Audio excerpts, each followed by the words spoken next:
निरूपकः नमस्तु रामकृष्णाय तस्मै श्रीगुरवे नमः।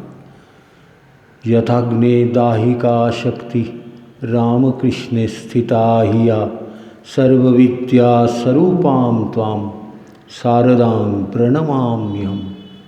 नमो श्री यतिराजाय विवेकानंदसूरये सच्चिदसुखस्वरूपाय स्वामिने तापहारिणे। ओम नमः शिवाय, ओम नमः शिवाय, ओम नमः शिवाय। नमस्कार। बहुदिन बादे भगवान श्री रामकृष्णेर परम करुणाय आबार आमरा सबाई मिलित होते पेरेछि। पैंडेमिक अवस्था एखन मोटामुटी एंडेमिक होते होते आबार एक नतून भाइरास आसছে ओमिक्रन। तो जानी ना कबे এই অভিশাপ আমাদের জীবন থেকে কাটবে। তবে এই সবই আমাদের কর্মফল। আমরাই এটাকে এনেছি, আমরাই এটাকে লালন পালন করে বড় করেছি। কর্মের ফল কখনো বাদ যায় না, প্রত্যেকটা মানুষকে ভোগ করতে হয়। ভগবান শ্রী রামকৃষ্ণ বলতেন কর্মফলকে এড়ানো যায় না কোনোভাবেই, এবং কর্মফল দাতার যিনি ভগবান তিনি স্বয়ং গ্রহরাজ। তো তিনি সকলকে কর্মফল প্রদান করেন, তার হাত থেকে কারোর নিস্তার নেই। স্বয়ং মনুষ্যদেহ ধারণ করলে অবতার স্বরূপে যারা আসেন তারাও তার হাত থেকে নিস্তার পান না। তার প্রমাণ আমরা পেয়েছি। আমরা परम पूज्यपाद श्रीमৎ स्वामी शारदानंदजीर कृत श्री श्री रामकृष्ण लीला प्रसंग निये आलोचना करब। एर आगे आमरा प्रथम अध्याय पर्यन्त पाठ करेछिलाम। आमादेर आगेर जा एपिसोड हयेछिलो, बर्तमाने आमरा द्वितीय अध्याय थेके शुरू करब। सेखाने आमादेर आलोच्य विषय थाकबे कामार पुकुर ओ पितृ परिचय। महाराज शारदानंदजी आपनारा निश्चयई जानें, आमी आगेও বলেছি এবং সকলে যারা বইটই পড়েন সবাই জানেন, খোঁজ খবর রাখেন। মেডিকেলের স্টুডেন্ট ছিলেন, এবং মেডিকেলের স্টুডেন্ট মানে যারা সায়েন্স নিয়ে পড়ে তারা সব কিছু পুঙ্খানুপুঙ্খ এবং তার গভীরে গিয়ে একদম আকর থেকে উৎসকে তুলে নিয়ে আসেন। সেটা ইতিহাসই হোক, জীবনী হোক, आध्यात्मिक चेतनाई होक, सब किछुर गभीरे जावार एक प्रवणता विज्ञानेर छात्रदेर एक आछे जन्मगतभावे। तो आमरा शारदानंदजीके खूब साधारण मानुष छिलेन, खूब सीधा सादा छिलेन, चुपचाप थाकतेन, बुझते पारताम ना, এই মানুষটাকে গেজ করা যেত না। কিন্তু তার গভীরতা যে কতখানি সেটা শ্রী শ্রী রামকৃষ্ণ লীলা প্রসঙ্গ না পড়লে তার লেখনীর গভীরতা, তার মননশীলতার গভীরতা এ সম্বন্ধে আমরা সাধারণ মানুষ কোনো আইডিয়া করতে পারবো না। এই জায়গাটা আমাদের বুঝতে হবে তার প্রত্যেকটা লেখানি। এবং ভগবানের আখ্যান করতে গিয়ে রামকৃষ্ণ লীলা প্রসঙ্গ, ভগবানের লীলা নিয়ে তিনি প্রসঙ্গ করেছেন তার সারা জীবনের। একটা কথা খুব পরিষ্কারভাবে আমি জানিয়ে দিই, ভগবানের সঙ্গে যদি পরিচয় করতে হয় তাহলে শ্রী শ্রী রামকৃষ্ণ কথামৃত পড়তে হবে। এটা হচ্ছে ইন্ট্রোডাকশন উইথ দ্য গড। আর যদি ভগবানকে প্রকৃত ঠিক ঠিক জানতে হয় তাহলে শ্রী শ্রী রামকৃষ্ণ লীলা প্রসঙ্গ পড়তে হবে। কারণ যে কাজ স্বামীজি করতে সাহস পাননি, কারণ স্বামীজিকে বলা হয়েছিল তুমি ঠাকুরকে নিয়ে লেখো, বলছে ওরে বাবা শেষে কি শিব করতে গিয়ে বানর গড়ে ফেলবো। স্বামীজি ঠাকুরকে এতটা জানতেন, এতটা গভীরতা, গুরু শিষ্যের এক অনাবিল সম্পর্ক, যা সম্পর্ক পৃথিবীতে কোথাও দেখা যায় না। এই রকম দুজনের সম্পর্কের মাঝখানে স্বামীজিকে যখন বলা হলো আপনি লিখুন, তিনি ভয় পেয়ে পিছিয়ে গেলেন। কিন্তু একজন নিঃশব্দে সেই কাজটি গুরুরই আশীর্বাদে, মায়ের আশীর্বাদে, সর্বোপরি মায়ের আশীর্বাদে তিনি সেটা শুরু করলেন, এবং শুরু করে যা করে গেলেন সেটা আমাদের কাছে ইতিহাস। আমরা দেখব এই যে কামার পুকুর, এই কামার পুকুর নিয়ে বলতে গেলে আমার নিজস্ব একটা ফিলিংস আছে যে কামার পুকুরের মানুষরা কত সৌভাগ্যবান। কিন্তু দেখুন, ঠাকুর কি আসলে কামার পুকুরের লোক হতেন?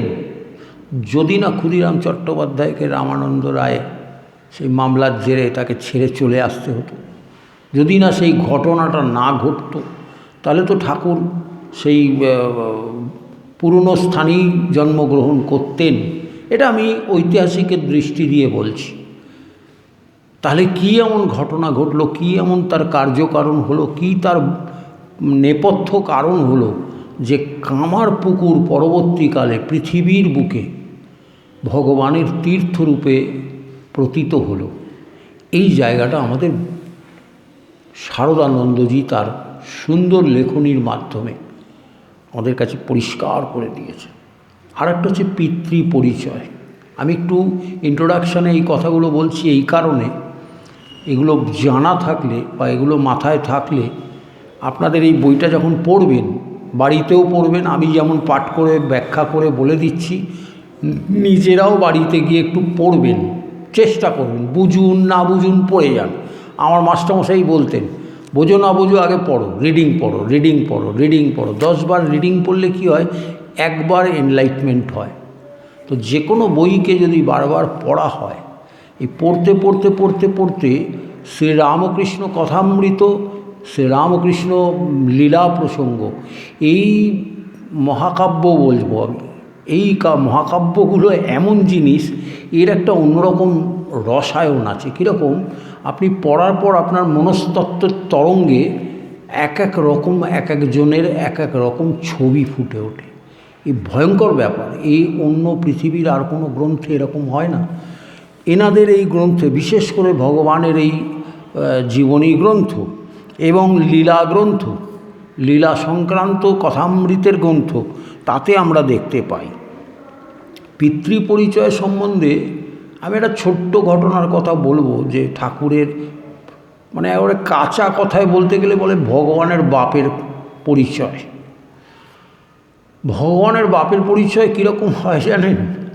গিরিশ ঘোষ তো খেয়ালি মানুষ ছিলেন, মদো মাতাল ছিলেন। তার যখন যেটা খেয়াল চাপতো সেইটা তিনি করেই ছাড়তেন, না করলে একটা হুলস্থুল কাণ্ড বাঁধিয়ে ফেলতেন। তা একবার তো তার, আপনারা সবাই জানেন সেই ঘটনাটা, যে মদের ঘোরে ঠাকুরকে বলছেন তুমি আমার ছেলে হয়ে জন্মাও। ঠাকুর তো ক্ষেপে লাল, বলছে দুঃশালা, তোর মতো মাতাল আমার ছেলে হবে, আমি তোর ছেলে হয়ে জন্মাবো? আমার বাবা কত শুদ্ধ সত্যের মানুষ ছিল জানিস? এই যে বাবা সম্বন্ধে তিনি বলছেন, এমন একটি মানুষ যিনি ভগবানের জন্য সর্বস্ব ত্যাগ করতে পারেন। এখন প্রশ্ন হচ্ছে, বহুকাল আগে মহারাজদের সঙ্গে নানান রকম গল্প গুজব করার সুবাদে অনেক আলোচনা হতো। তো এই ঘটনাটা আমি আগেও বলেছি, আর একবার মনে করিয়ে দিচ্ছি। দমদম বিমানবন্দরে একসময় কনকর্ড বলে একটা ব্রিটিশ এয়ারওয়েজের একটা শব্দের চেয়ে দ্রুত যায় এরকম একটা বিমান আসতো, যাতায়াত করতো, কলকাতা বিমানবন্দরে নামতো। কিন্তু 2-4 বার আসার পরে ওরা ফিল করেছে যে দমদম এয়ারপোর্টটা কনকর্ড নামার পক্ষে খুব একটা সহজ সাধ্য নয়, অর্থাৎ রানওয়ে ছাড়িয়ে বেরিয়ে যাচ্ছে, এত গতি তার, তাকে ব্রেক কষে দাঁড় করানো রানওয়েতে খুব কঠিন, ছোট, অর্থাৎ তার জন্য অনেক বড় রানওয়ে দরকার হয়। আমরা তথ্যগতভাবে যদি দেখি, দমদম বিমানবন্দরের রানওয়েটা 3.5 কিলোমিটারের মতো, মানে মধ্যমগ্রামের মাথা থেকে কৈখালির মুখ পর্যন্ত 3.5 কিলোমিটারের একটা রানওয়ে আছে। পরপর 3টে প্যারালালে 3টে রানওয়ে আছে। কনকর্ডের জন্য মিনিমাম 5 কিলোমিটার একটা রানওয়ে লাগে, অর্থাৎ আরও 1.5 কিলোমিটার বেশি লাগে। এবার এই যে 1.5 কিলোমিটার কম থাকার কারণে সে নামতে পারল। তার মানে কি, যথাযথ এয়ারপোর্টের রানওয়ে না হলে একটা যথাযথ প্লেন যেমন ল্যান্ড করতে পারে না, ঠিক ঠিক আধার না হলে ভগবান পৃথিবীতে ঠিক মতো ল্যান্ড করতে পারেন না। এটা একদম বৈজ্ঞানিক তথ্য। মহারাজদের সঙ্গে গল্প করতে করতে এই নিয়ে খুব মজার মজার গল্পের মধ্যে এগুলো শিখেছি, শুনেছি।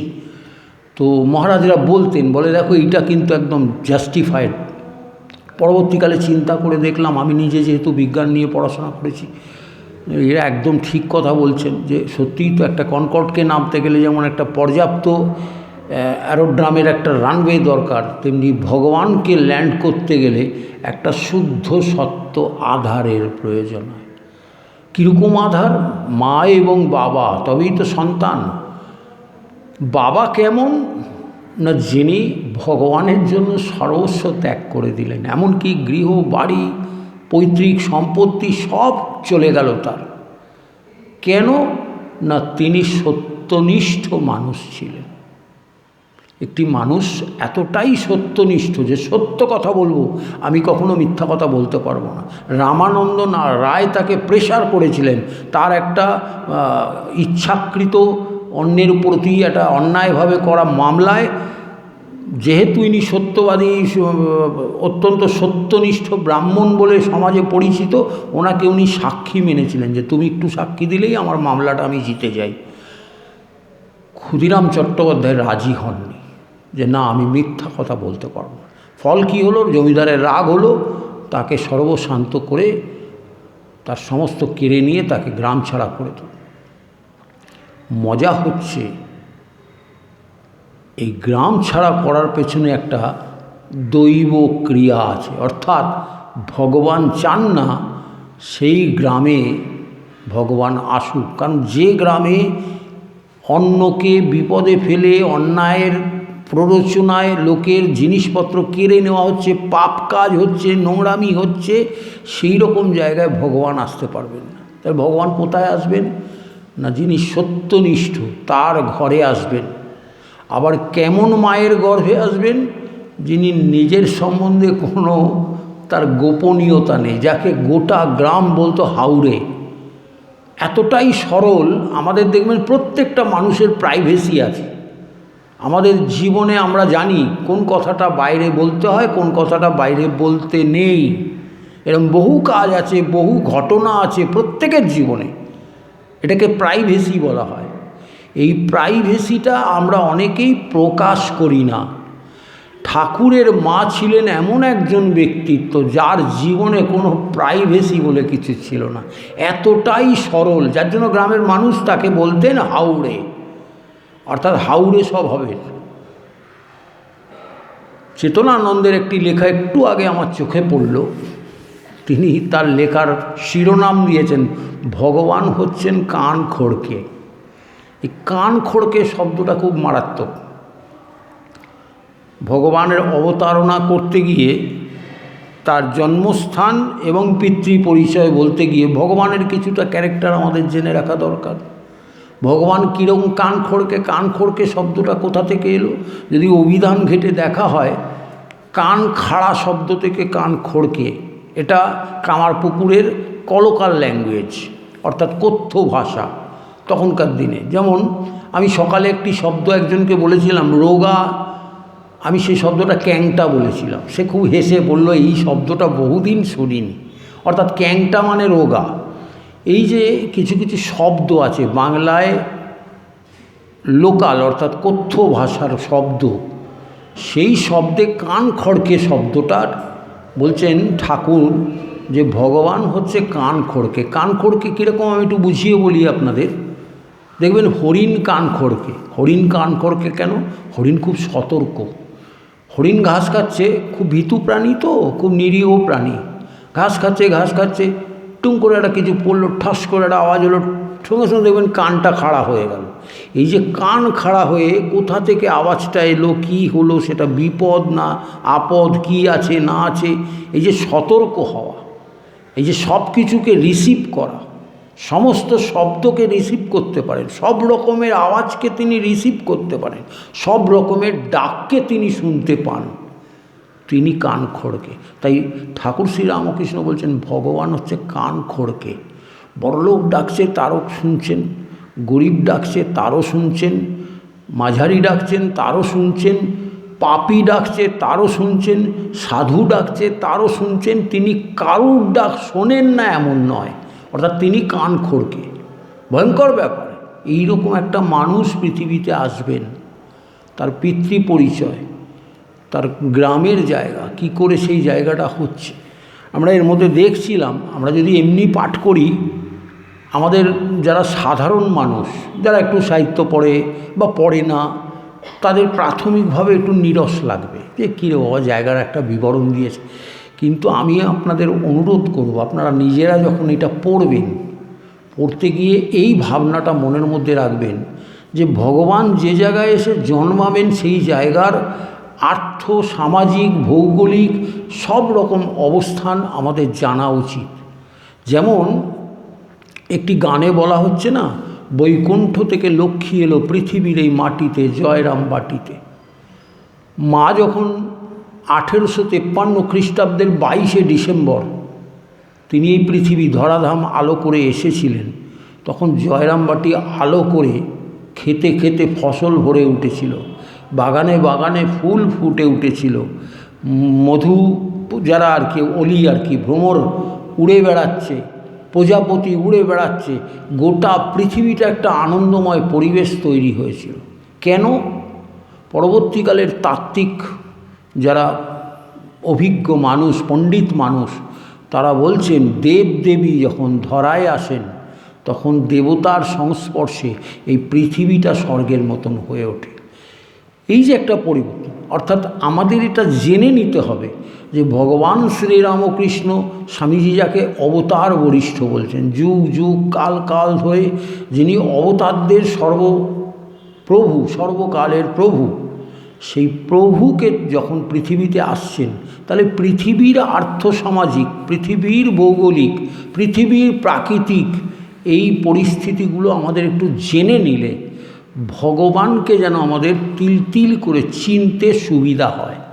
অর্থাৎ ভগবানকে জানতে গেলে একটি গল্প যখন আমরা গভীরতার সঙ্গে মাপতে যাই বা দেখতে যাই বা পর্যবেক্ষণ করতে যাই বা পর্যালোচনা করতে যাই বা আলোচনা করতে যাই, কোনোভাবেই যদি সেইটার মধ্যে আমরা প্রবেশ করতে যাই, আমরা তার স্থান, কাল, পাত্র ইত্যাদি বিচার করি।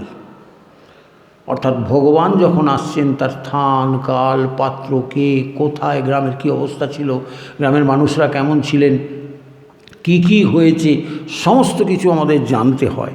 এক্ষেত্রে আমরা দেখছি যে প্রথমে মহারাজ একটি কথা বললেন, এই কথাটা কিন্তু প্রণিধানযোগ্য। কীরকম বলি? ঈশ্বর অবতার বলিয়া যে সকল মহাপুরুষ জগতে অদ্যাপি পূজিত হইতেছেন, ভগবান শ্রী রামচন্দ্র ও সাক্ষ্য সিংহের কথা ছাড়িয়া দিলে তাহাদিগকে সকলেরই পার্থিব জীবন, দুঃখ, দারিদ্র, সংসারের অসচ্ছলতা, এমনকি কঠোরতার ভিতর দিয়ে আরম্ভ হইয়াছে দেখিতে পাওয়া যায়। যথা ক্ষত্রিয় রাজকুল অলঙ্কৃত করিল, ভগবান শ্রীকৃষ্ণের কারাগৃহে জন্ম, আত্মীয় স্বজন হইতে দূরে নিজ গোপকুলের মধ্যে বাল্যজীবন অতিবাহিত হইয়াছিল।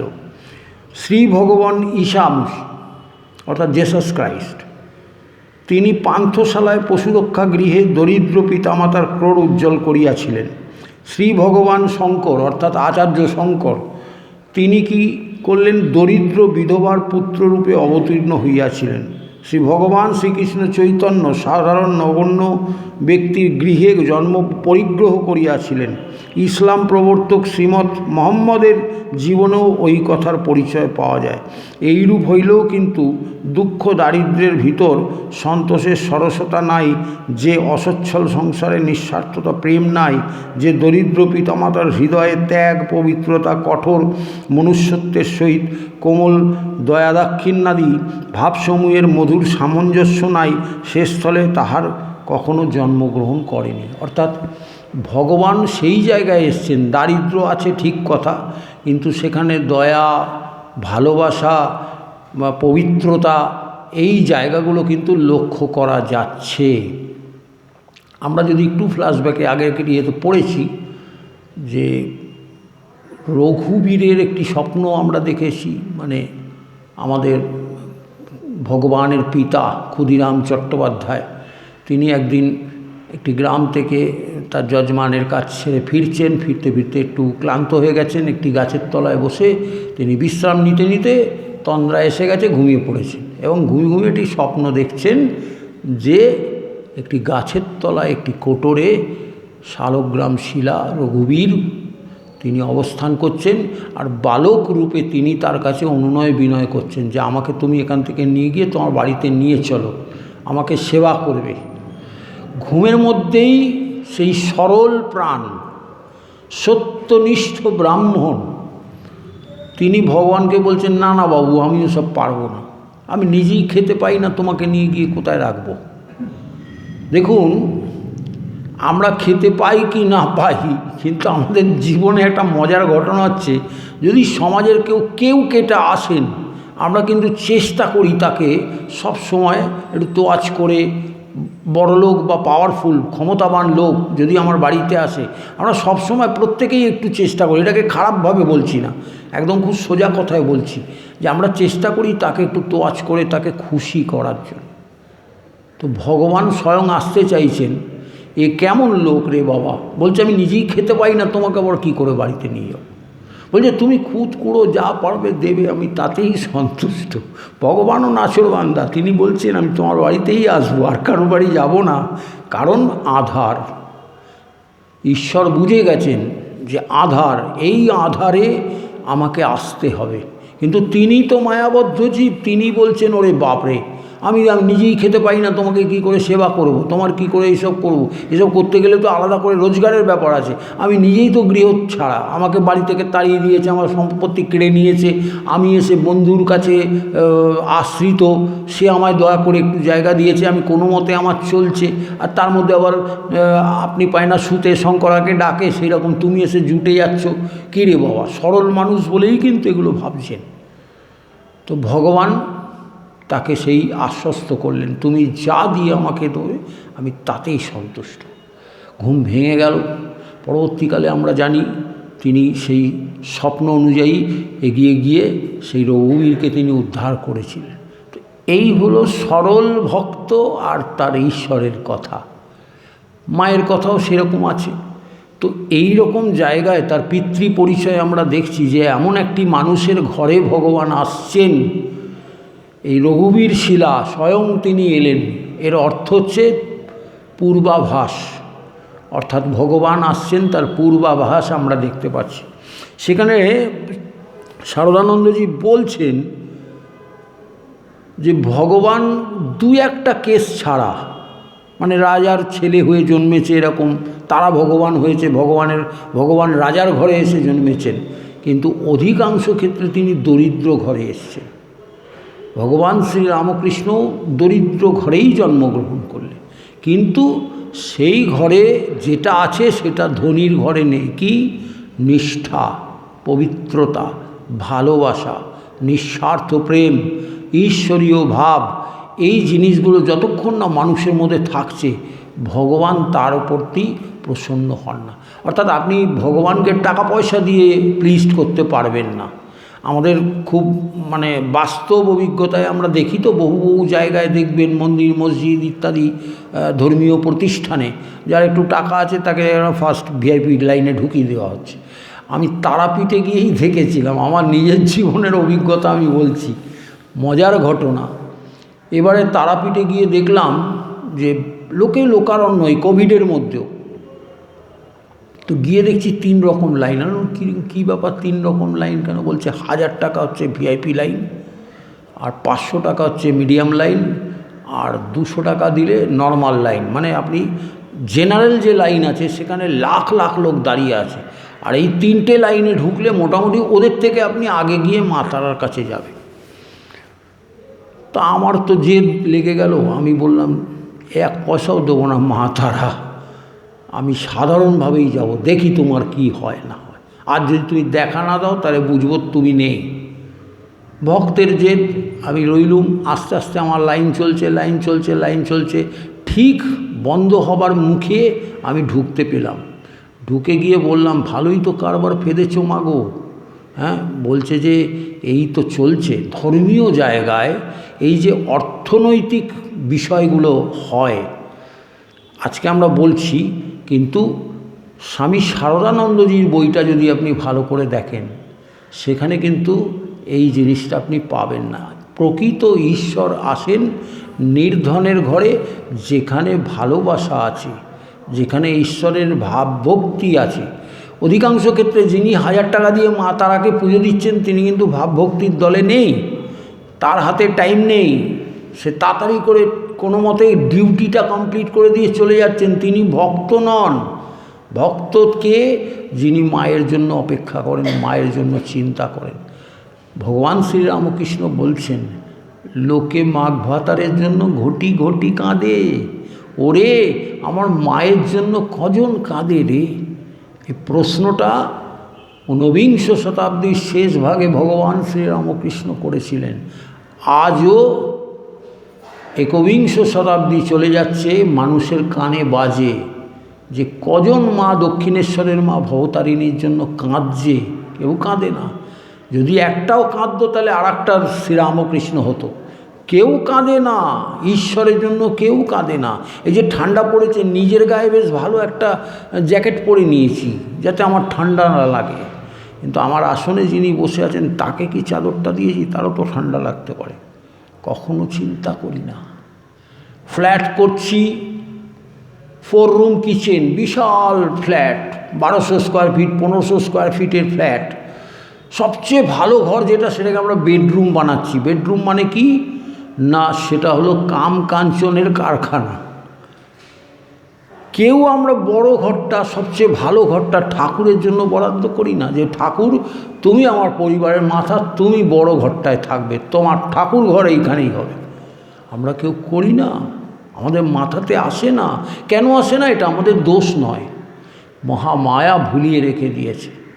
এই মহামায়ার হাত থেকে যদি বাঁচতে হয়, প্রভু কৃপা হি কেবলম, কৃপা হি কেবলম, কৃপা হি কেবলম করে যেতে হবে কন্টিনিউয়াস। কখন প্রভুর কৃপা হবে, দোরটা খুলে দেবেন, জীবনের মোক্ষের দরজা খুলে গেল, ভগবানকে প্রাপ্তি হয়ে গেল। এই জায়গাটা আমাদের ভাবতে হবে। অর্থাৎ ভগবানকে যখন আমাদের বুঝতে হবে, তার আশপাশ চারপাশ সমস্ত কিছু আমাদের দেখতে হবে খোলা চোখে। আমাদের আজকালকার দিনের দেখবেন একটা কথা আছে, খুব কমন কথা, যে চারিদিকে একটু খেয়াল রাখবেন, সব কিছু চোখ কান খোলা রাখবেন। তো চোখ কান খোলা রেখে আমরা পরিস্থিতি পরিবেশকে দেখি, কিন্তু চোখ আর কান যদি অন্তর্দৃষ্টি খুলতে পারে, তাহলে আমরা ঈশ্বর কোথায় কি আছেন, কোথায় ডুব মেরে বসে আছেন, তারে আমরা ধরতে পারি। যে প্রভু তুমি এখানে লুকিয়ে আছো। রবীন্দ্রনাথ কী সুন্দর লিখলেন উপলব্ধি করে, আমার হিয়ার মাঝে লুকিয়েছিলে, দেখতে আমি পাইনি। এই যে হিয়ার মধ্যে লুকিয়ে আছেন, অন্তরের অন্তঃকরণের ভেতর, তিনি একদম ভেতরে ঢুকে বসে আছে। আমরা কেউ ভেতরে দেখি না। ঠাকুর যার জন্য দেখবেন মাঝে মাঝে আচম্বিতে আপন মনে গেয়ে উঠতেন, আপনাতে আপনি থেকো মন, যেও না কো কারোর ঘরে, ওরে যা চাবি তা বসে পাবি, খোঁজো নিজ অন্তঃপুরে। ভগবান এইখানে আছেন। অর্থাৎ এইখানে যদি তুমি একবার খুঁজতে পারো, ঠিক ঠিক সায়েন্স বলছে, এখনকার সায়েন্স বলছে, সাইকো সায়েন্স, যেটা আমরা এখন খুব আধুনিক বিজ্ঞান থেকে আমরা এগিয়ে গিয়ে সেই বিষয়টাকে নিয়ে আমরা পড়াশোনা করছি, সাধারণ পৃথিবীর মানুষ আরও গভীরে যাওয়ার চেষ্টা করছে। বলছে যে আউটার ওয়ার্ল্ডের থেকে ইনার ওয়ার্ল্ড অনেক বড়। আপনারা অবাক হয়ে যাবেন যে ইনার ওয়ার্ল্ড আউটার ওয়ার্ল্ডের থেকে কি করে বড় হয়। সায়েন্স বলছে ইনার ওয়ার্ল্ড অনেক বড়। আমরা ছোটোবেলায় বলতাম যে মনে মনে কোথাও চলে যাওয়া যায়। আপনি যদি মনে মনে করেন তো এক্ষুনি আমেরিকা চলে যেতে পারেন, প্লেনও অত তাড়াতাড়ি যেতে পারবে না। আপনি যদি মনে মনে করেন, আপনার সেই মনের স্পুটনিক যদি আপনার কন্ট্রোলে থাকে, আপনি এক্ষুনি ভগবানের পাদপদ্মে পৌঁছে যেতে পারেন। যেমন ধরুন কোথাও আমরা যাতায়াত করলে, এই ধরুন ট্রেনে যাতায়াত করি, আমাদের একটা মান্থলি কিনতে হয়। রেগুলার যাত্রা না, রেগুলার টিকিট কাটতে হবে, বাবা ঝামেলার দরকার নেই, একটা মান্থলি কেটে নিলাম। আমি নিশ্চিন্ত মনে ট্রেন এলেও উঠে পড়লাম, আমার টিকিট কাটার ঝামেলা করতে হলো না। চেকার এলেও আমি দেখিয়ে দিলাম। এক ভদ্রলোক বাস্তব জগৎ থেকে ঈশ্বরীয় জগতে যাতায়াতের তার সিজন মান্থলি ছিল। ভদ্রলোকের নাম গদাধর চট্টোপাধ্যায়। ভগবানের কাছে তিনি হঠাৎ করে চলে যেতেন, তার যাতায়াতের জন্য আলাদা করে কোনো পারমিশন লাগতো না। অর্থাৎ মজার কথা হচ্ছে, তিনি থেকে থেকে ইহজগৎ থেকে ভগবানের পাদপদ্মে সেই জগতে তিনি পৌঁছে যেতে পারতেন। রক্তমাংসের মানুষ, ভক্ত জগতের বর্তমান কুলের বিজ্ঞান ভাবনা চেতনায় এইটা নিয়ে এখন গবেষণা হবে যে রক্ত মাংসের গদাধর চট্টোপাধ্যায় রূপী ভগবান শ্রী রামকৃষ্ণ যদি থেকে থেকে ভগবানের কাছে যেতে পারেন, তাহলে সাধারণ মানুষ কেন যেতে পারে না? কি তার ডিসপুট, কি তার ডিফল্ট, অযোগ্যতাটা কি, তার যোগ্যতাটা কি? কোন যোগ্যতায় ভগবান থেকে থেকে তিনি এই জগৎ থেকে ঈশ্বরের কাছে পৌঁছে যেতে পারছেন? ভাব সমাধি হয়ে যেত, যে কারণে নরেন্দ্রনাথ অ্যাট্রাক্টেড হয়েছিলেন। কলেজে যখন পড়াচ্ছে উইলিয়াম ওয়ার্ডসওয়ার্থের সেই এক্সকারশন কবিতাটা, তার মধ্যে ট্রান্স শব্দটা যেই পড়িয়েছে, প্রিন্সিপাল তাকে বোঝাতে পারছে না যে ভাব সমাধি ব্যাপারটা কী। বলছে দক্ষিণেশ্বরের ওই পাগলা সাধুকে দেখলে কিছুটা আইডিয়া করতে পারো। বাস মাথার মধ্যে ঢুকিয়ে দিল, নরেন্দ্রনাথ পাগলা হয়ে গেল। যতক্ষণ না এই লোকটাকে কাল্টিভেট করছি ততক্ষণ আমার এটাকে জানতে হবে, বড় জানতে ইচ্ছে করে। এই তিনি লেগে গেলেন। যেদিন মিট করলেন সেদিন তাকে প্রথম অমোঘ প্রশ্নটা করলেন, আপনি কি ঈশ্বর দেখিয়াছেন? বলছেন হ্যাঁ দেখেছি, যেমন তোমাকে দেখতে পারি তার চেয়েও স্পষ্ট দেখাতে পারি। কোনো বুজরুকি নেই, কোনো ঢাক ঢাক গুড়গুড় নেই, কোনো ঘুরঘুর প্যাচ প্যাচ নেই, সোজা কথা সোজাভাবে স্টেট ব্যাটে খেললেন। যেমন তোমাকে দেখছি তার চেয়েও স্পষ্ট দেখতে পাই, তোমাকেও দেখাতে পারি। এমন না যে আমি দেখেছি তোমাকে দেখাতে পারবো না। আমাদের অধিকাংশ ক্ষেত্রে কি হয়, যারা একটু কেতাবাজ হয়, মানে যারা একটু ক্ষমতা হলো, একটু মানে ক্ষমতা পেয়ে গেল, কোনো কিছু অর্জন করলো, তারা কি বলে আমি জানি তুমি জানবে না। অর্থাৎ তোমাকে জানাতে গেলে যে ক্ষমতা লাগে সে ক্ষমতা আমার নেই। ভগবান শ্রীরামকৃষ্ণ কিন্তু সেই জায়গাটাও ভেঙে দিলেন। যেমন তোমাকে দেখছি তার চেয়েও স্পষ্ট দেখাতে পারি। এই যে দেখাতে পারি, সঙ্গে সঙ্গে প্রশ্ন আসবে তাহলে কবে দেখাবেন? দেখিয়ে দিলেন নিমেষের মধ্যে, স্পর্শ করে দিলেন, বোঁবো করে ঘুরতে আরম্ভ করে দিল। এ কী করলে আমার যে মা আছে বাপ আছে সব গুলিয়ে গেল তার। বলে তাহলে আজ এই পর্যন্ত থাক, চাবিটুকু দিয়ে রাখলাম। এই যে ঘটনা, এই ভদ্রলোক আসবেন পৃথিবীতে, তার সারাউন্ডিং আমাদের বুঝতে হবে না? তিনি কোন ভূমিতে আসছেন, তিনি কোন ভূমিতে ধরাধামে পা দিচ্ছেন, সেই ধন্য হয়ে যাবে ধরাধাম। সেই কামারপুকুর, সেই কামারপুকুরের কোন কোন জায়গায় তিনি গেছেন। নির্মল কুমার রায়ের একটা বিখ্যাত বই আছে, চরণ চিহ্ন ধরে, পড়বেন এই বইগুলো। ভগবানের পা কোথায় কোথায় পড়েছে। যেমন নারায়ণের পা বলির মাথায় পড়েছিল, তিন পা চেয়েছিল তো, একটা মাথায় দিয়েছে, ব্যাস দিয়ে ঢুকিয়ে দিয়েছে। তো ভগবানের পা কোথায় কোথায় পড়ে, পবিত্র জায়গা না হলে হয় না। বলি তাকে সর্বস্ব দিয়ে দিয়েছিলেন ভক্তির আধারে। ভগবান তাকে পা দিয়ে তাকে উদ্ধার করেছিলেন, মেরে ফেলেননি, উদ্ধার করেছিলেন। এই যে ভগবানের পা মস্তকে ধারণ করা জন্ম জন্মান্তরের সুকৃতির ফল। মহাবলী বলি, তার অনেক গুণ ছিল, আবার অবগুণও ছিল। অবগুণের কারণে ভগবান তাকে এসে উদ্ধার করে দিলেন, গুণের কারণে উদ্ধার করলেন। অবগুণের কারণে এলেন, কিন্তু গুণের কারণে উদ্ধার করলেন। রাবণ অনেক গুণী মানুষ ছিলেন, কিন্তু একটি অবগুণ কাজ করেছিলেন। ভগবান তাকে সেই অবগুণের কারণে এলেন, এসে উদ্ধার করলেন গুণের কারণে। যার জন্য মৃতপ্রায় রাবণকে শিক্ষক রূপে লক্ষ্মণকে বললেন, যাও ওর কাছ থেকে রাজনীতি শেখো। এবং রাবণ শিখিয়েছিল। এই হচ্ছে ভারতীয় ধর্মের মহিমা, এই হচ্ছে ভারতের অধ্যাত্ম জগতের চমক। ভারতীয় অধ্যাত্ম জগৎ এমন একটা জগৎ, সেই জগতে ভগবান আসছেন, তার তো ক্যারিশমা, তার তো ম্যাজিক থাকবেই। আমি আমার প্রভুকে ভালোবেসে একটা নাম দিয়েছি, millennium magician of the miraculous magician of the millennium. Miraculous magician of the millennium, এই সহস্রাব্দের এক আশ্চর্য জাদুকর। কেন জাদুকর বলি জানেন? স্বামী বিবেকানন্দ বলতেন, আমার গুরুর মধ্যে একটা অনাবিল শক্তি ছিল। কি সেই শক্তি? বলছেন নিমেষে একটা লোককে স্পর্শ করে পাল্টে দিতে পারতেন। গিরিশ ঘোষ মদ খেয়ে দুনিয়ার হেন খারাপ কাজ নেই সব করেছেন, বজ্জাতের ধারী ছিলেন, আবার তিনি গুণীয় মানুষ ছিলেন, নাট্যকার ছিলেন। তাকে এমন স্পর্শ করলেন তার সমস্ত নিমেষে। এটাকে কীরকম বলে জানেন তো? যারা একটু রসায়ন নিয়ে পড়াশোনা করেছেন, বিশেষ করে যারা কেমিস্ট্রি নিয়ে পড়াশোনা করেছেন, আমি বলছি কেমিস্ট্রিতে একটা পরীক্ষা আছে, দেখবেন একটা লাল জল, তার মধ্যে একটা কেমিক্যাল ফেললেন, ফাট করে ওটাকে ট্রান্সপারেন্ট হয়ে গেল, লালটা কোথায় ভ্যানিশ হয়ে গেল। এটা হচ্ছে রাসায়নিক বিক্রিয়া। ভগবান শ্রী রামকৃষ্ণ এমন একজন রাসায়নিক বিজ্ঞানী ছিলেন যে আপনার মধ্যে যত পাপগুলো ছিল, কি একটা টাচ করে দিলেন বা শাক করে, সব শাক করে তিনি পাপগুলো নিয়ে নিতেন।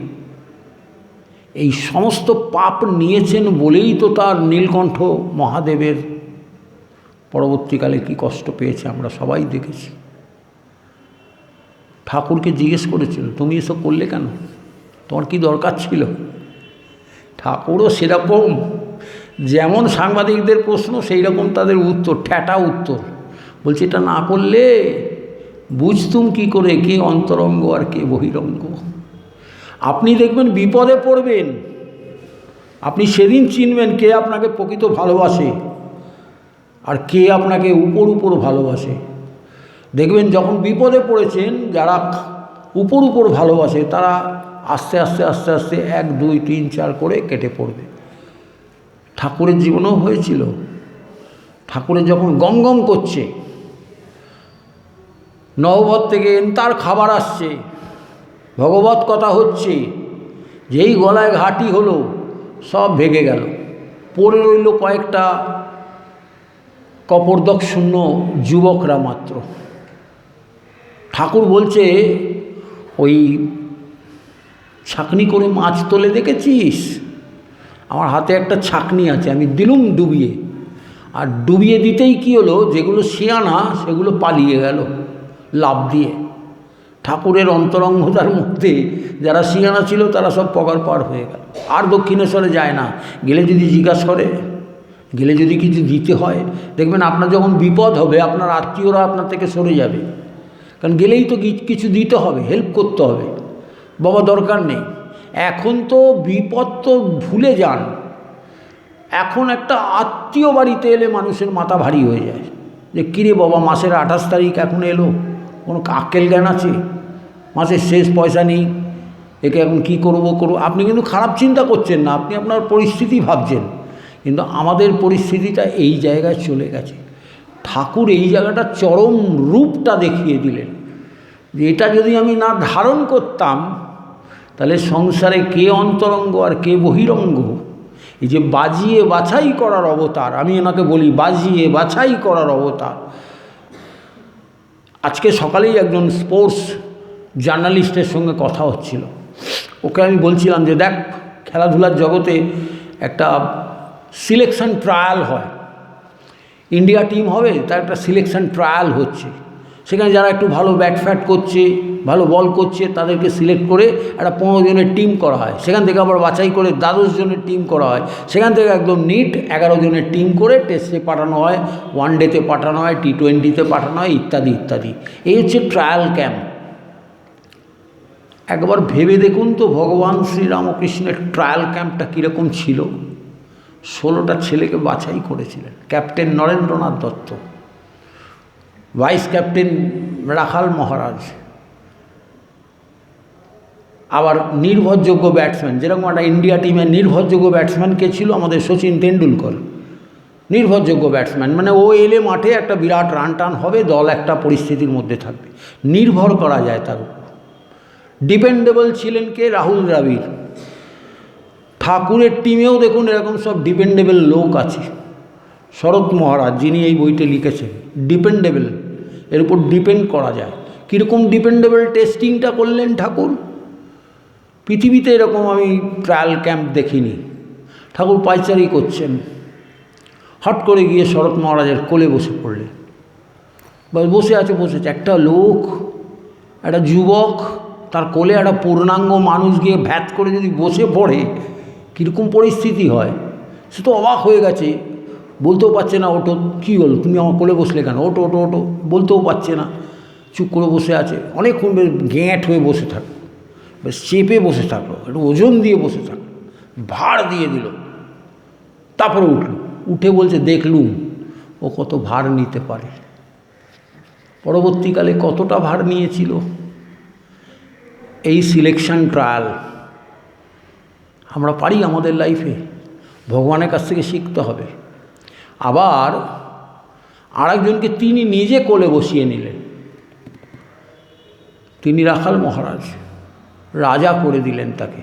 স্বামীজি বলছেন ও হচ্ছে রাজা। রামকৃষ্ণ মঠ মিশনের প্রথম প্রতিষ্ঠিত তিনি সভাপতি, অধ্যক্ষ গুরু মহারাজ। আমরা রামকৃষ্ণ মঠ মিশনের, রামকৃষ্ণ পরিমণ্ডলে যারা গুরু মহারাজ হন তাদেরকে আমরা ঠাকুরের প্রতিনিধি হিসেবে দেখি, অর্থাৎ ঠাকুরও যা তিনিও তাই, ঠাকুরেরই অংশ তারা। ঠাকুর তাকে কোলে বসিয়ে বুঝিয়ে দিলেন যে এরা যারা হবে এরা সব কোলে বসার, ভগবানের কোলে বসা জিনিস। তো এই যে মজার মজার ঘটনা, এর মধ্যে দিয়ে শিক্ষা, যে ভগবান আসছেন এই ভগবান কিন্তু ওই শঙ্খচক্র গদা পদ্ম ভজন হচ্ছে, বিরাট কিছু হচ্ছে, আর পাগলের মতো লোক হরি জয় হরি জয় হরি করছে, তা কিন্তু নয়। ইনি পৃথিবীতে এরকম অবতার কে এসছে যে ইয়াং ছোকরাদের সঙ্গে ফচকেমি করছেন, ছোট ছোট ছেলে মেয়েদের সঙ্গে তারা তিনি আনন্দ করছেন বাচ্চাদের মতো। আবার তিনি একদম সমাজের পতীত, যাদেরকে সবাই ঘেন্না করে, তাদের সঙ্গে হেসে খেলে কথা বলছেন। আবার তিনি সমাজের একদম টপ লেভেলের এলিট ক্লাস, তাদের সঙ্গেও তিনি কথা বলছেন, হেসে খেলে মিশে যাচ্ছেন। এই যে সর্বস্তরে মিশে যাওয়ার ক্ষমতা আমাদের আছে, আমরা পারি না। আমরা দেখবেন খুব হায়ার লেভেলের একটু ইতস্ততাকে ভয় পাই, ও বাবা কি বলবো, কি ভাববে। আবার একদম যারা আমাদের থেকে খুব নিচু তলার মানুষ, বিলো স্ট্যান্ডার্ড, তাদের সঙ্গেও আমরা কথা বলি, না না না ও ছোটো লোকের সঙ্গে বেশি মুখ লাগাবো না, বাবা যদি কিছু উল্টোপাল্টা বলে ফেলে, আমাদের সেদিকেও ভয় আছে। ঠাকুরের এসব ছিল না, কারণ তিনি সকলের সঙ্গে সমানভাবে মিশতে পারতেন। কার সঙ্গে কতটুকু দিতে হবে, কোন রান্নায় কীরকম মশলা দিতে হবে, মাকে শেখাচ্ছেন। এরকম অবতার পৃথিবীতে এসছে। আমরা এরকম অবতার বেদ বেদান্ত পুরাণের ঘটনা ঘেটে ঘেটে এরকম কোনো কোয়ালিটির ভগবান আপনি কোথাও কোনো দিন দেখাতে পারবেন? সেই ভদ্রলোক আসবেন, তার পরিমণ্ডল কোন গ্রামে আসছেন, সেই গ্রামের প্রকৃতিটা আমরা একটু জানবো না? সেই ভদ্রলোক আসবেন, তার পিতৃ পরিচয়টা আমরা একটু জানবো না? সেই পুঙ্খানুপুঙ্খ বলছেন যে দরিদ্রের মধ্যে আসছেন ভগবান অধিকাংশ ক্ষেত্রে। এটা একটা সমীক্ষার ফলাফল বলতে পারেন, মানে যুগ যুগ ধরে দেখে আসা। ওই শাক্য সিংহ অর্থাৎ ভগবান বুদ্ধ আর শ্রীরামচন্দ্র ছাড়া রাজার বেটা কেউ ছিল না, এই দুজনই রাজার বেটা ছিল।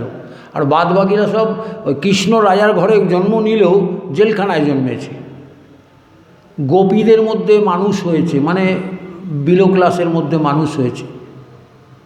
অর্থাৎ সবসময় দুঃখ, দারিদ্র, কষ্ট, সামাজিক অসচ্ছলতা, এইসবের মধ্যে দিয়ে ভগবান এসছে। কেন না, সেই তার মধ্যে তিনি একটি জিনিস দেখতেন, যে ওই পরিমণ্ডলে যদি পবিত্রতা থাকে, ওই পরিমণ্ডলে যদি ভাবভক্তি থাকে, ওই পরিমণ্ডলে যদি সরলতা থাকে, এই একটি গুণ কিন্তু মারাত্মক। এই একটি গুণে মানুষকে একবারে গোটা পরীক্ষায় লাড্ডু খাইয়ে দেওয়া যায়। শ্রীরামকৃষ্ণ এমন এমন তার মুখনিসৃত বাণী বলেছেন, ভগবান শ্রীরামকৃষ্ণের মুখনিসৃত বাণী সারা পৃথিবীর গবেষণার বিষয়বস্তু হয়ে উঠেছে। কেন জানেন? একটি কথা বলেছেন, বলছেন মন আর মুখ এক করাই হচ্ছে সবচেয়ে মারাত্মক তপস্যা। পৃথিবীতে যদি এরকম কোনো সমীক্ষা হয় যে প্রত্যেকটা লোককে চেক করা হবে, এরকম একটা মেশিন ধরুন, যেরকম স্ক্যান করা, অমুক করা, নানা রকম এক্স রে করা, কত রকম মেশিন আছে তো, যেগুলো আমরা দেখতে পাই না সেগুলো ধরা পড়ে সেই মেশিনে। এরকম যদি একটা মেশিন থাকতো যে লোকটার মন আর মুখ এক কিনা, একটা রিপোর্ট বেরোবে। এখনকার ডাক্তাররা তো আবার রিপোর্ট না দেখলে লিখতে পারে না, তো একটা রিপোর্ট বার করতে হবে যে লোকটার মন মুখ এক আছে। একটা মেশিন, সেই মেশিনের চেম্বারের মধ্যে সবাইকে লাইন দিয়ে সব পরপর ঢুকিয়ে দেওয়া হচ্ছে। একটা রিপোর্টও বেরোবে না যার মন মুখ এক আছে। ভগবান শ্রীরামকৃষ্ণ এই জন্য বলছেন যে মন মুখ এক করাই সবচেয়ে কঠিন তপস্যা। যে আমি মনে যা ভাববো মুখে তাই বলবো, মুখে যা বলবো মনে তাই রাখবো। আমি বহুদিন আগে বাগবাজারে জল খেতে গিয়ে একটা কলের গায়ে একটা বাণী দেখেছিলাম ঠাকুরের। ঠাকুর তো কবি ছিলেন, তো তার কাব্যিক বাণী এত সুন্দর ছিল, আমার এত ভালো লেগেছিল, আমি অভিভূত হয়ে গিয়েছিলাম। কি লেখা ছিল সেখানে? লেখা ছিল, সেই লোকটি নয়কো বাজে, কথায় যেমন তেমনি কাজে। কি অসাধারণ কাব্যের প্রকাশ বলুন তো। সেই লোকটি নয়কো বাজে, কথায় যেমন তেমনি কাজে। আমি জল খাবো কি, আমার জল খাওয়া বন্ধ হয়ে গেল। যে এইরকম একটা বাণী পৃথিবীতে কেউ এরকম বলতে পারে আমার তো ধারণাই ছিল না। পাগল হয়ে গেল যখন কোনো দেখবেন এমন কিছু একটা অনাবিল কিছু আপনার জীবনে একটা ধাক্কা দেবে, আমরা সেই জিনিসটায় পাগল প্রেমে পড়ে যাই। ভগবান শ্রীরামকৃষ্ণের প্রেমে পড়ে গেলাম। এইবার খুঁজতে খুঁজতে খুঁজতে খুঁজতে, তখন আমি কত ছোট, খুঁজতে খুঁজতে খুঁজতে খুঁজতে, আপনি যদি ভগবানকে খোঁজেন ভগবানও আপনাকে খুঁজবে। কান খড়কে তো আপনি ডাকছেন, বাবা দেখতে পাচ্ছি না, ভিড়ের মধ্যে যেমন মা দেখতে পাচ্ছি না, তো ভগবান তো কান খড়কে, তিনি সব শুনতে পান, কোথায় আছেন সব নজর আছে। আপনি ভাবছেন আমি এত ডাকছি আমার কথা শুনছেন না, না, তিনি সব শোনেন কান খড়কে, তিনি সব জানেন, সব বোঝেন, সব দেখেন, সব বিচার করেন। আমরা ভাবি তাকে ফাঁকি দিলাম। বিশ্বজোড়া ফাঁদ পেতেছ, কেমনে দিই ফাঁকি, আধেক ধরা পড়েছি গো, আধেক আছে বাকি। রবীন্দ্রনাথ এমনি এমনি হয়নি, এই ফিলিংসটা বুঝতে হবে। তো তিনি এই বিশ্বজোড়া ফাঁদ পেতে রেখেছেন, সেখান থেকে আমরা কোথা থেকে নিস্তার পাবো? মা মা, বাবা বাবা, যে ডাকি ডাকুন না কেন ভগবানকে, আপনার সেই ডাক তার কানে যাচ্ছেই। এবং তিনি, আপনি যদি এক পা তার দিকে যাচ্ছেন, তিনি আপনার দিকে 10 পা এগিয়ে আসছেন। একটা সময় গিয়ে ভক্ত আর ভগবানের মিলন হবেই। এই ঘটনার বিবরণটার নামই হলো ভাগবত। আর সেই ভাগবত হচ্ছে রামকৃষ্ণ কথামৃত এবং রামকৃষ্ণ লীলা প্রসঙ্গ। এগুলো ভাগবতের সমান, অর্থাৎ ভগবানের কথা, ভগবানের তাৎপর্য, ভগবান তার লীলা কথার যে গভীরতা, মর্মার্থ আপনাকে অনুধাবন করতে সাহায্য করবে। এবং ভগবানের পার্শ্বদের হাত দিয়ে লেখা। শারদানন্দজি ঠাকুরকে তিনি উপলব্ধি করেছেন, যেমন শারদানন্দজি করেছেন, সব পার্শ্বদরাই করেছেন। রাখাল মহারাজের একটা গল্প বললে আপনারা মানে হাসবেন। ঠাকুর একদিন দুপুরবেলা গেছে, ঠাকুর তাকে বলছে, হ্যাঁ রে একটু পাটা টিপে দিবি। তো রাখাল মহারাজ খুব মেজাজি ছিল, বলছে আমার পা কে টিপে দেয় তার নেই ঠিক, আমি আপনার পা টিপবো। আমি পা টিপতে পারবো। বলে দে না রে, দে না। ঠাকুর তো নাছরবান্ধা ছিলেন, বলে দে না রে, দে না রে, দেখবি সাথে সাথে সাধু সেবার ফল পাবি। তা যাই হোক, অনেকবার করে একটা বয়স্ক মানুষ বলছেন, রাখাল মহারাজ কী আর করেন, স্যারেন্ডার করে যায়, একটু পাটা 2-3 বার টিপছে। হঠাৎ দেখছে একটা বাচ্চা মেয়ে পায়ে মল পড়ে ছমছম ছমছম ছমছম ছমছম করে দক্ষিণেশ্বরের ওই যে বিরাট উঠোনটার মধ্যে দৌড়াদৌড়ি আরম্ভ করে দিয়েছে। আর দৌড়ে এসে ঠাকুরকে 3 পাক খেয়েই তার বুকের মধ্যে ঢুকে গেল। ঠাকুর হাসছে, বলে কিরে দেখলি সাধু সেবার ফল। এই যে মজার মজার ঘটনাগুলো আছে, এরকম একটা অবতার তিনি পৃথিবীতে ল্যান্ড করছেন। এয়ারপোর্টটা কীরকম জায়গায় পরিস্থিতিটা সেটা আমরা জানবো না, তার ক্যাপাসিটি কোথায়, কেন, তার কি কামারপুকুরে কী কী বিশেষত্ব আছে, আমরা আস্তে আস্তে ঢুকবো, সেখানকার সমস্ত ভৌগোলিক অবস্থানগুলো জানব এবং আমি প্রত্যেককে বলবো শুধু এখানে বসে বসে পড়লে হবে না, শুনলে হবে না, যেতে হবে, ওই তীর্থে যেতে হবে, মাথা ঠেকিয়ে আসতে হবে, যুগীর শিব মন্দিরে গিয়ে মাথা ঠেকিয়ে আসতে হবে, শ্রীরামকৃষ্ণের হাতে বোনা সেই আম গাছ আজও আছে, দেখে আসতে হবে। সেই ঢেকিশাল যেখানে ঠাকুরের জন্ম হয়েছিল আজ সেখানে মন্দির হয়েছে, দেখে আসতে হবে। সেই পাশের যে মন্দিরগুলো আছে সেগুলো দেখে আসতে হবে। রঘুবীর রয়েছে সেখানে, সেগুলো দেখে আসতে হবে। চাক্ষুষ না দেখলে, চর্মচক্ষু দিয়ে যদি দর্শন না করা হয়, ভগবানকে যদি আমি দর্শন না করি তার বাস্তব জগতের রূপটাকে, তাহলে আমি ভাব জগতের রূপটাকে কি করে কল্পনা করব? সুতরাং শুধু পড়লে হবে না, শুনলে হবে না, ক্লাস করলে হবে না, ইউটিউব দেখলে হবে না, যেতে হবে, নাহলে পিছিয়ে পড়তে হবে। অর্থাৎ ভগবানের কাছে যদি না যাওয়া যায়, ভগবানের স্থানগুলোকে, আমি তেলোভেলোতে গিয়ে বসেছিলাম একদিন, অনেক আগে প্রথম যখন গেছিলাম তখন গাড়ি করে গিয়ে তেলোভেলোর মাঠে গিয়ে গাড়ি গ্যারেজ করে ড্রাইভারকে বললাম তুমি গাড়ি ইঞ্জিন ফিঞ্জিন বন্ধ করো। বলছে কী করবেন, এখানে ধুধু প্রান্তর। আমি দূর, ধুধু প্রান্তর কোথায় দেখছো? ওই তো ওখানে দেখো না মন্দির আছে, এখান দিয়ে মা গেছে দেখতে পাচ্ছি, ওখানে মহেন্দ্র সর্দার ওই সাঁতরা যে ডাকাত সর্দার ছিল তার ইয়ে রয়েছে, সবই তো দেখা যাচ্ছে। বলছে কোথায়? তুমি বুঝবে না, তুমি গাড়িটা বন্ধ করো ইঞ্জিন। আমি গিয়ে মাঠে রোদ্দুরের মধ্যে গিয়ে বসে থাকলাম। আর সে পরে আমায় বলছে আপনি পাগল আছেন। হ্যাঁ, পাগল না হলে তো পাগলের সন্ধান পাওয়া যাবে না। দেখবেন বহুকাল আগে আমি সাংবাদিকতা করার সূত্রে দমদম মানসিক স্বাস্থ্যকেন্দ্র বলে একটা আছে, দেখবেন একদম সাইডে, ওই 4 নম্বর লাইনের ওপাশে, ওখানে ডাক্তার চক্রবর্তী বলে একজন চক্রবর্তী ছিল, FRCS ডাক্তার। তো তিনি ওই পাগলদের চিকিৎসা করতেন। তো তার প্রথম স্টাইলটা হচ্ছে, তাকে দেখে আমার মনে হয়েছিল যে ইনি একটা আস্ত পাগল। কেন না, এই জামার বোতামের তলারটা উনি উপরের এইখানটা লাগিয়েছেন, জামাটা এরকম ব্যাকা হয়ে লাগানো রয়েছে। আচ্ছা, একটা হাতা গুটানো, একটা হাতা খোলা, মাথায় একটা চিরুনি রয়েছে, আর উনি খসখস করে সব ওষুধ দিচ্ছেন। হঠাৎ চিৎকার করে উঠছেন, সকাল থেকে চিরুনিটাই খুঁজে পাচ্ছি না। তাই বললাম ডাক্তারবাবু আপনার মাথায় তো চিরুনি রয়েছে। বলছে ও তাই নাকি, দেখেছো কাণ্ড, আমি চিরুনিটা খুঁজে বেড়াচ্ছি সারা পৃথিবী, আমার চিরুনিটাই আমি খুঁজে পাচ্ছি না, আর আমার মাথাতেই বসে আছে। তো এই রকম পাগলের চিকিৎসা করতে গিয়ে তিনি নিজে পাগল হয়ে গেছেন। পাগল না হলে পাগল ঠাকুরের সন্ধান পাওয়া যায় না।